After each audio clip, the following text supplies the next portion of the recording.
pledge allegiance to the flag of the United States of America and to the republic which stands one nation under God.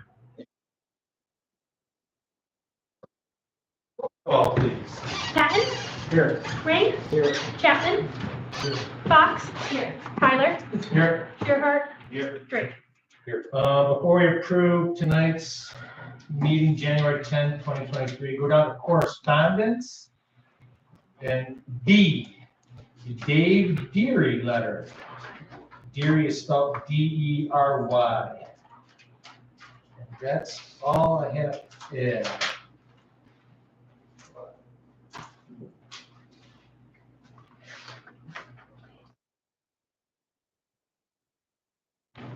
I'll make a motion to approve the agenda as presented. All in favor of approval of the agenda, agenda 10, January 10, 2023, say aye. Wait, it's 2024. 2024. Yeah, good catch. Then we have. No, that's right, though. Minutes are-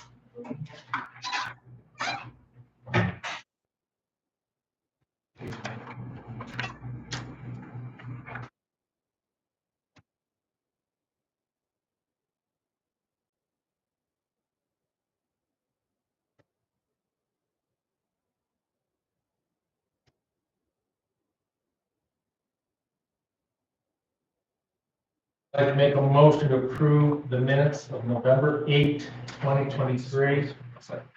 All in favor of the approval of the minutes of November 8, 2023, say aye. November, what date? 8. Mine says 11. Mine says 11 on the handout. So sorry. That should be 11, then, right? All right, November 11. All in favor, say aye. Aye. Thank you.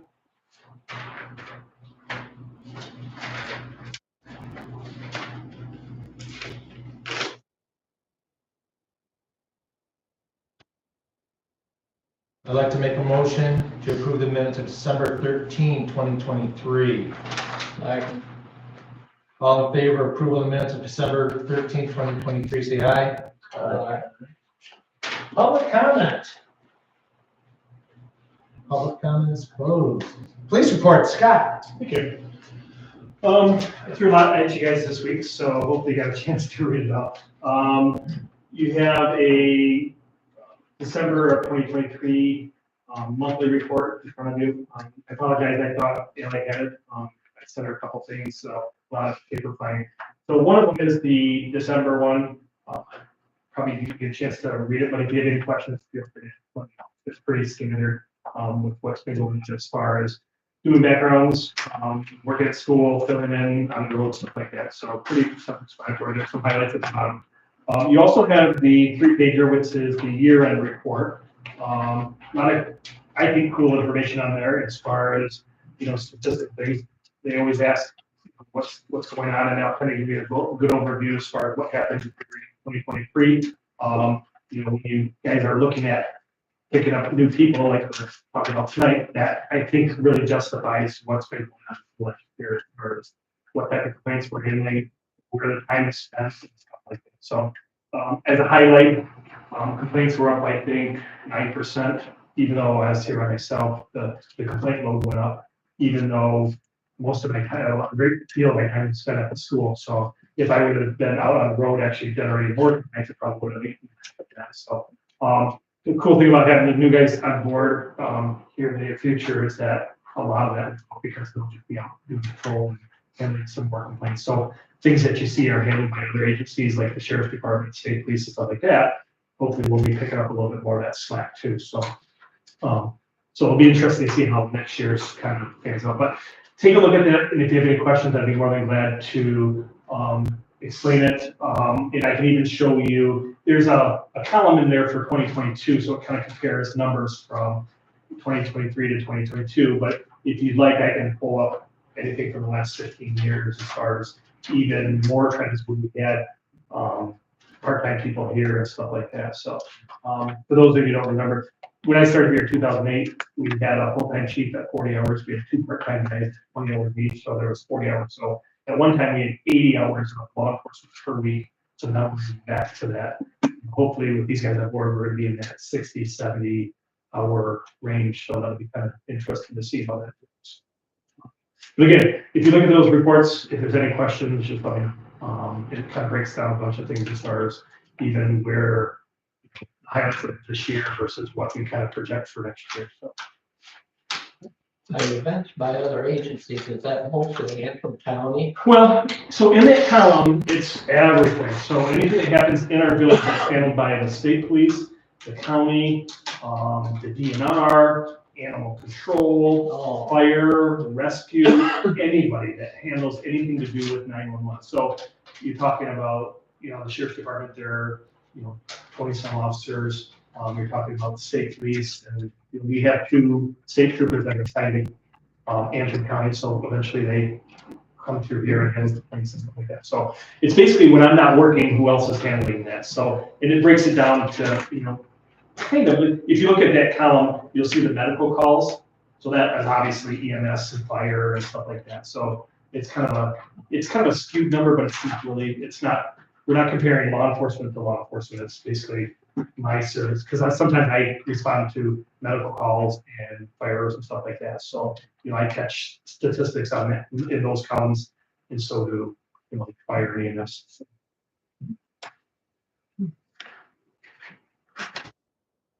And again, I apologize, it's a lot of information through it, especially with the 2 background reports I threw at you this morning too. So, but if you have a chance to look it over and if you have any questions, I'd be more glad to explain it over, even provide more paperwork to kind of explain some of the other things on there. You'll get a chance to talk to these guys. These guys are gonna stick around for a little bit after the thing. I gotta leave here about 10 minutes for the next one. If you have any questions, please. Tell us why. Tell us why. Oh, so Garrison is 19 points away from 1,000. So last time they had a kid in Central Lake School, at least boy, I think Jasmine was the last one for anybody in the school when she graduated. She graduated in 11. So 2011 was the last time the school had anybody with 1,000. She was well over 1,000. She was in a whole other figure.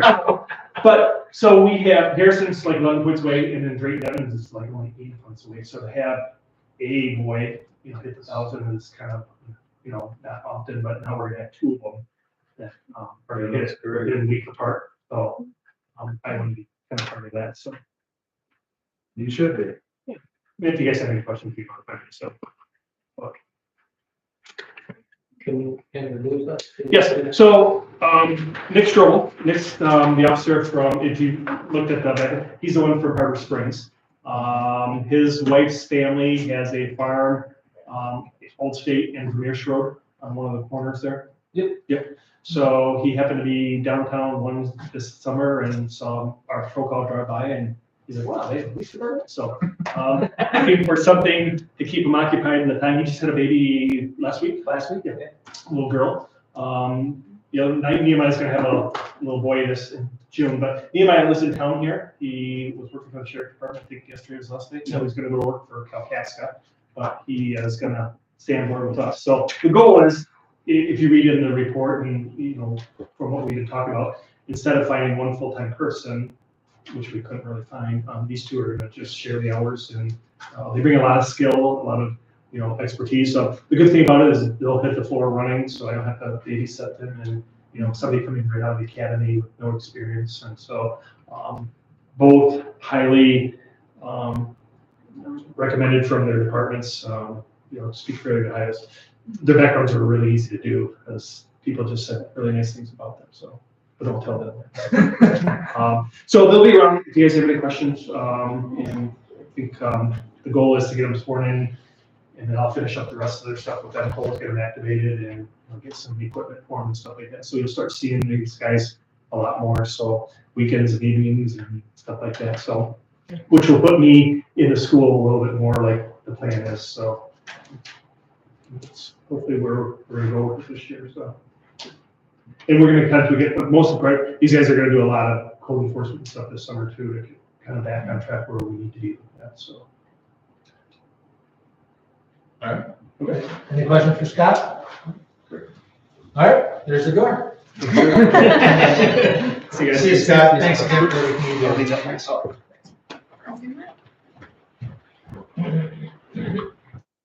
8B, DPW report, John Schultz. Sure.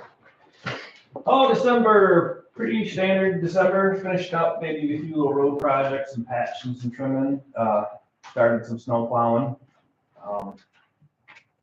Other than that, a lot of shop work, little maintenance, getting ready, and you worked on a few machines and highlighted just a few of the projects we did on there, but pretty much not. Looks like Mike get busier. Well, yeah, looks like a decent amount of snow coming this weekend. Cool. That's okay. Big dates on them. So that's it. Unless you got any other question? All right, thank you, John. President's report. We had a meeting with Alden State Bank by myself, Michelle, Ally, Ryan, our accountant from the accounting firm, Melanie Eckert and Larry Stein. They have pledged to bond our $1 million, and that's what's in front of you. Stifel Bond Agency did that, and there is her email confirming that. And that bond goes up and down because after summer taxes, we're very flush with money, but obviously as the year wears on, we started using those funds for running the village. So that goes up and down. They're going to keep an eye on that for us. They're going to meet quarterly with Ally to make sure that all of our money is secure. Additionally, when we have our audit in the spring, they will be on hand to provide support. What else am I missing? Anything else, Michelle? Ally? It was a really positive meeting, and we're all on the same page with the finances, and it just was really positive. Let's see. So is Forefront, are we still transferring We're still transferring the 500,000? 500,000. Just as additionally, the township uses 6 different banks for all their different monies they have in different accounts. So we're not out of the norm in having multiple agencies, I should say multiple banking institutions having deposits of our money. Let's see, the finance committee's meeting and is going to go over the new budget. Am I correct on that, Michelle? Yep. All right. Next Wednesday at 7, if that works for Sure. finance committee. Sure. So Alex, you'll be sure that it gets posted and it'll be here in the village office, so I'll be sure to get it. Yeah. That's all I have. Sewer committee, Kip. Okay, Jennifer Graham from Gordy Fraser had sent an email just to update us on the sewer project. There's a couple easements, signatures she's gotta get back, because there were some new owners that was what the issue was. But then should be good to go from there. Any questions for Kip on the sewer committee report? Correspondence, we have a letter from Ralph Hines. Michelle's going to read that one, and then I'll read the Dave Geary.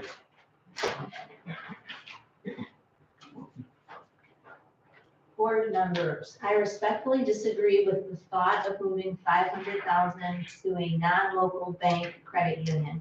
I understand and respect the auditor's recommendation to diversify our risk, but like any other audit suggestion, they are suggestions, and there are multiple ways to minimize risk and meet the intent of the recommendation.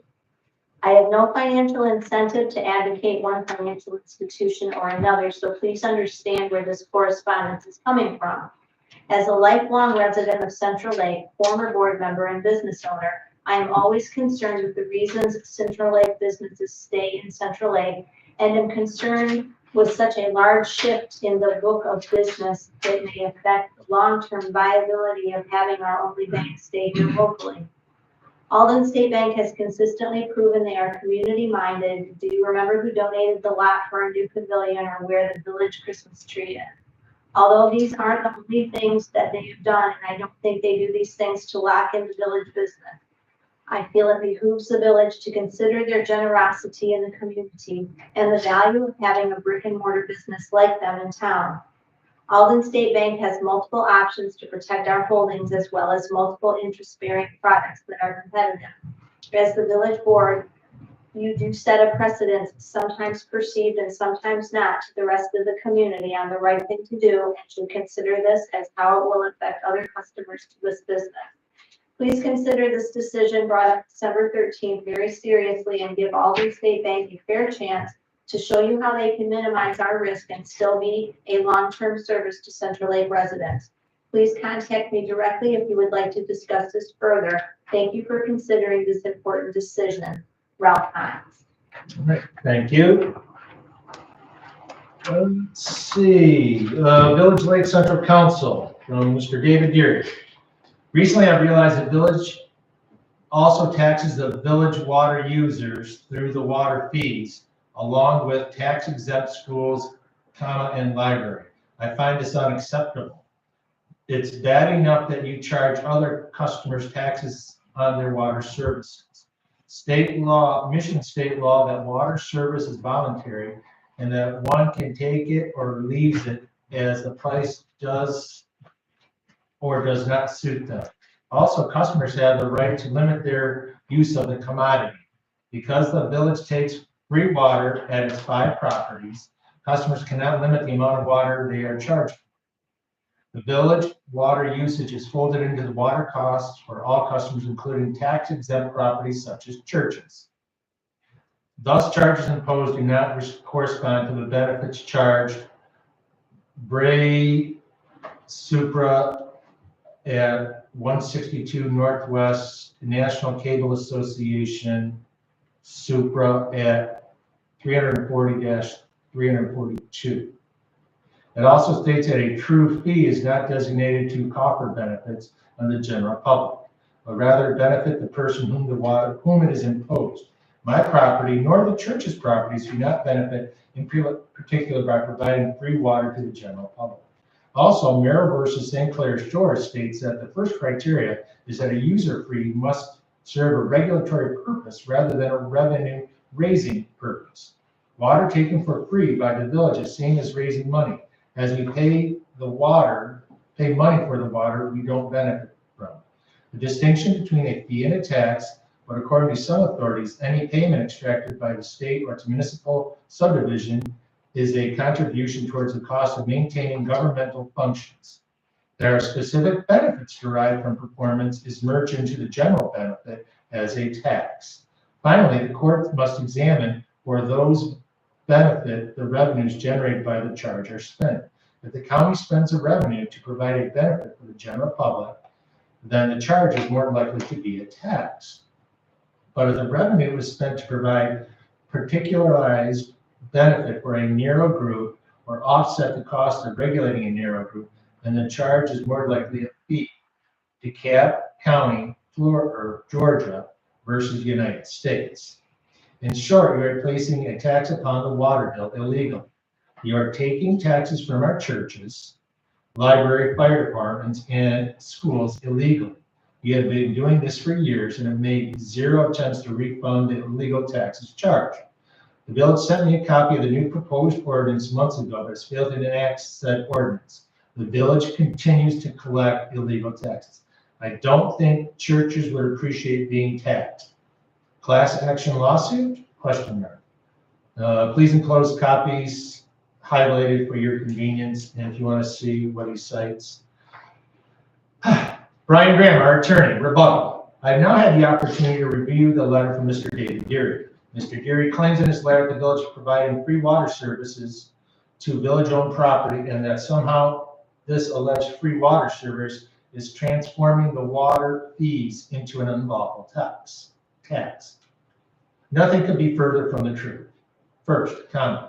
The premise of Mr. Deary's letter that the village is providing free water services to village-owned property is simply not true. In our telephone conversation this morning. You indicated the village is in fact charging village-owned properties for water services. These payments are being accomplished by fund transfers from relevant fund for those village-owned properties to the water fund. Second, when considering the validity of water rates, the Municipal Court of Appeals in Shaw versus the City of Dearborn stated, applying the both factors, we conclude the defendant's water and sewer rates, including the cost of operating, maintaining,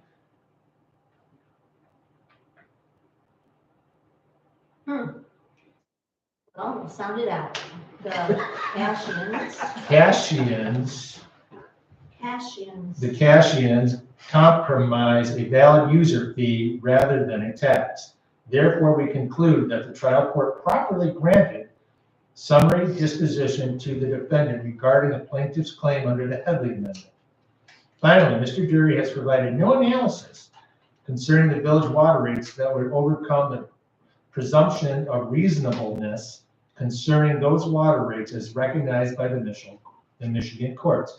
See Yeomans versus Charter of Bloomfield Township. Concerning the presumption of reasonableness, the Shaw Court stated, because the purported changes in the plaintiff's challenges are, according to the plaintiff, embedded in the city's water and sewer rates, it is appropriate to summarize the legal principles that govern the judicial review of municipal utility rates. Courts typically afford great deference to municipal rate-making authorities. If there are any further questions regarding this matter, please let me know. Brian Graham. That rebuttal letter cost the village $323, or if you wanted to put in gallons, it cost the village 1.292 million gallons of water. So that was also sent to Mr. David Deary. was it that registered? Now they sent registered? Yep. So Brian Graham also recommended that we just stop replying to these letters because that's his third letter. So that's all I have on that one.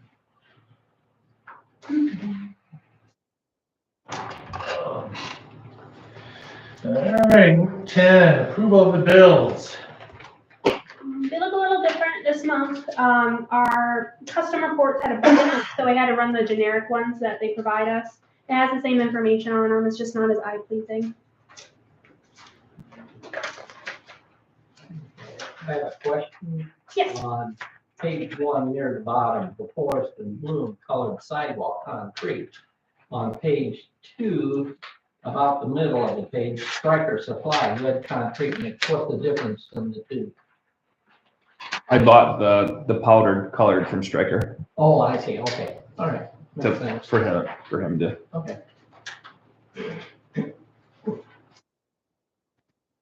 If anybody, page 2 will look down almost towards the bottom.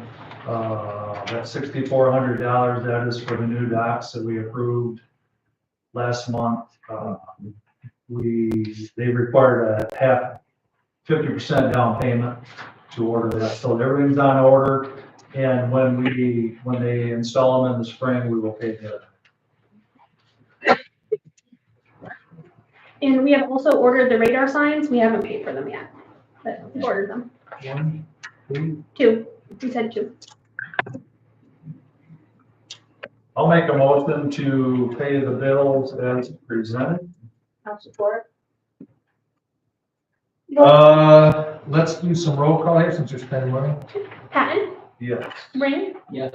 Chapman, Yes. Fox, Yes. Tyler, Yes. Gerhart. Yes. Yes. All right, thank you, Lillian. No old business. Number 12, new business. 12A, budget amendments. Ellen, take it away, please. Yeah, of course. So, on the top end is our expenditures, on the bottom is our revenues. We've overspent on local streets due to the bridge repair. We voted to, pay the bills, so now we just have to vote to fix the budget to reflect that. We really underspent on campground this year, and so, I'm asking to reduce the budget by like $397,000. The sewer fund is also, needs a decrease. We can make it through the end of February for just a couple more thousand. So you could decrease that if you'd like.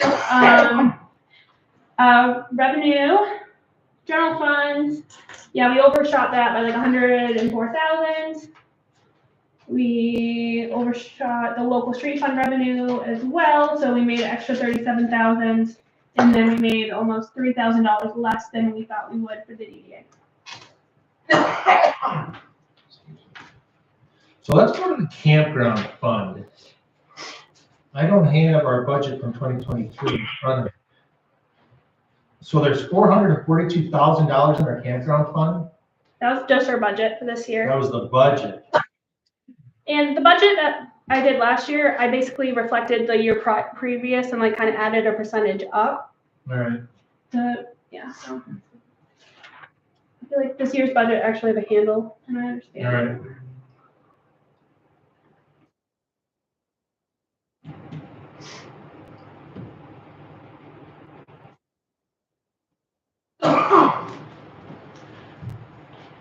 So let's go back to the campground. Still not clear as to why does it have that much money in it? It seems, I agree, that's also very high. I looked at it multiple times. That's what we voted on. Well, the 442,000 is the budget, but that's not what's in the account, though, right? Right, but we have a higher amount in our account. Pardon me? We had a higher amount in our account. So this is updated as today, including all the strike payments. So there's like a lot of like money in there that was from like last year's, and so obviously I don't know why we decided on that much, because I just took the budget numbers from last year and increased them by 5% to do inflation, and y'all voted to approve that during that time. Was that for the electrical updates and all that was why it was higher this year? It might have been, yeah. I'm gonna guess that. I wasn't here for all of last year, so I'm not really sure. That doesn't seem to account for that much, difference of 390,000. I was gonna run and get my 2023 Yeah. budget real fast. There's like 250,000 actual, I think, isn't there, Ally? Campground last month. Bear with me, everyone. Talk so much yourself. Is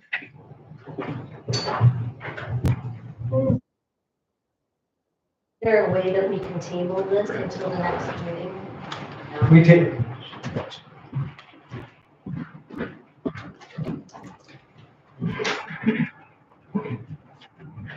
I think so. I mean,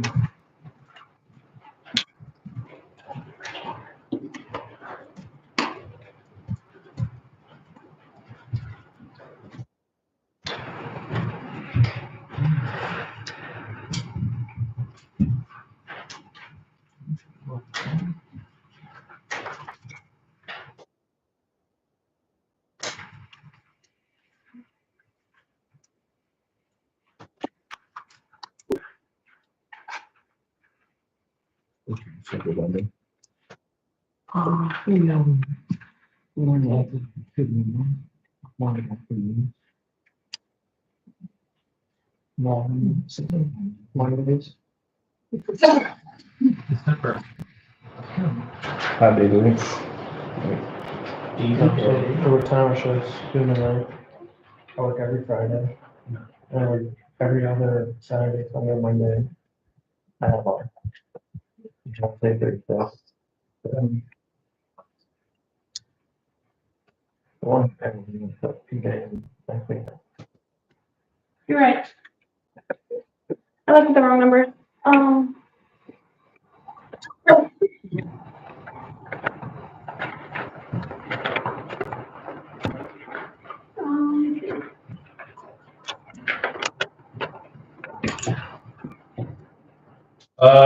Yep, you're right though, 421, 38, 33. So campground fund increased its, this is last year's audit. Campground fund increased its fund balance in this fiscal year by $46,000. And about $46,573, bringing the net position you'll change of $421,383. Primary reason for the increase is due to revenues outweighing expenditures for the fiscal year. So that's accurate. Just seems really high. I don't. Okay.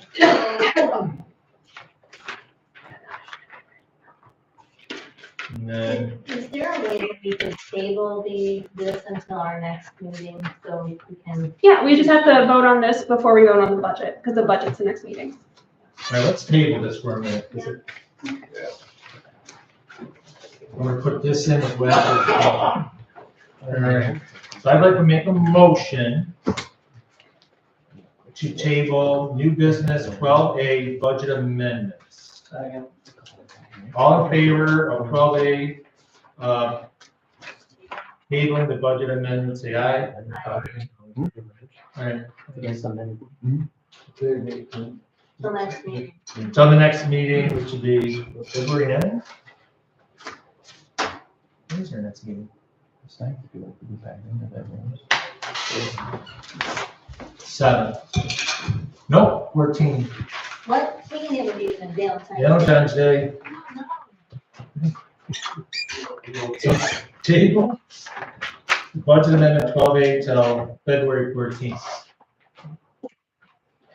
12B, approve the hire of Nehemiah Pearl and Nicholas Strobel as part-time police officers. I'll make that motion. I'll second that. Roll call, please. Give me a second.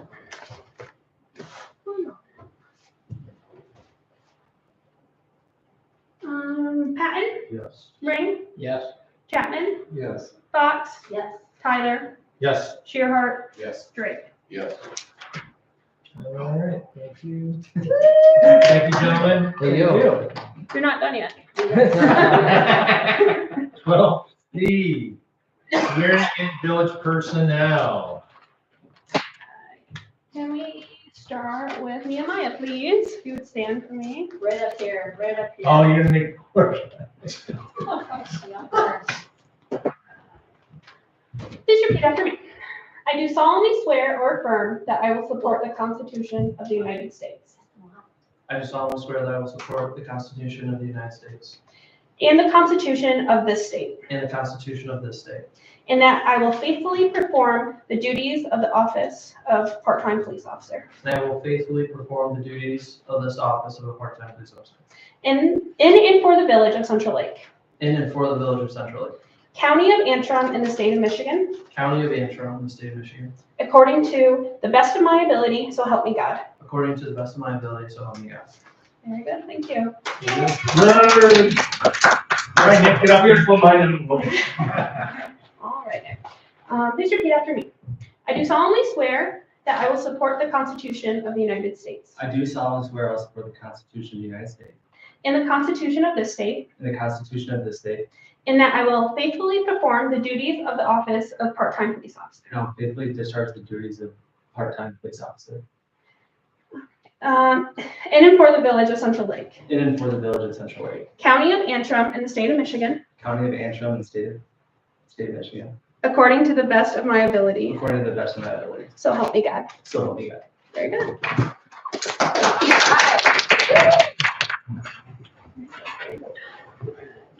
Oh, I hope they were all day. Turning the page, 13A, approve of kayak launch proposal. Jennifer Graham from Gordy Fraser stopped by in December, and John and I had a meeting. They looked over the Lake Street property where we're going to put the ADA fishing pier, and determined that we cannot also put in an ADA kayak launch. We can or we cannot? We cannot, it's just not enough room. They had suggested on the east side of the boardwalk, on the north end of Intermediate Lake, across from the corner store. Ally, am I missing anything? Why don't you share us, your intel since you've been in contact with their grant writer? Yeah, of course. So right now we're working on this Lake Street, we're working on the Lake Street proposal. I'm trying to collect all the easements that were supposed to be signed back in the 80s. So I'm like, Scott's doing some investigation work, finding out like where we need to send them. I just need one more signature and that's all done. So that'll be great. And then I have a whole list of action items for this kayak launch if you choose to solidify it today. Like he said, it's going to be on the other side by the corner store. It's the only place it'll be accessible. They don't think there's going to be enough room for fishing and the kayak ramp at Lake Street. And so this $4,500 is a completely separate $4,500 than the other proposals that you voted to accept last time. So this is completely new project, completely new fund money. So 2,450s. Correct. Correct. Yeah, if you vote on this today. Okay, so this is north of the end of, north end of the, or east end of the boardwalk. Yes. Correct. That little patch there, okay. And you work around the sewage pump station. Yep, yep. Additionally, that all our eggs wouldn't be in one basket either, because we're going to apply for 2 separate grants. Mm. And then if we get the grant, the money that it costs the village for the engineering pre-work and submitting of the grant, we would get back when we get the grant money. Get it So back from whom? from the state. From the state. Whether it be that would be a waterways grant or a trust fund grant. They're also working with Paddle Antrim on another grant. So we've got Paddle Antrim in on this deal as well. So the scope of the project has gotten obviously double the cost, so. Well, double the cost, and just because we're applying for another, it's Yeah. another project. Correct. So we're looking for a motion. Yep. I'll make that motion to approve the kayak launch proposal from Gordy Fraser. Second. We're spending some money. Roll call, please. Patton, Yes. Rain, Yes. Chapman. Yes. Fox. Yes. Tyler, Yes. Shearhart, Yes. Drake. Yes. All right. Public comment. I just want to say, I'm really glad you guys approved that because I saw a really cool kayak launch in Indian River this summer and it was so nice. And so that's such a big deal. That's Did a you really see big the deal. one over just across, whole state on, just across 66? Oh, and Jordan. Jordan. Oh, that one. Yeah, that's super nice. Yeah, That is really, absolutely. you put your kayak in there and you ride it anywhere. Oh, yeah. It's pretty cool. Very nice. So closing out public comment. I'd like to make a motion to adjourn. All in favor of adjourn, say aye. Aye. All in favor? All right, motion carried. Thank you all.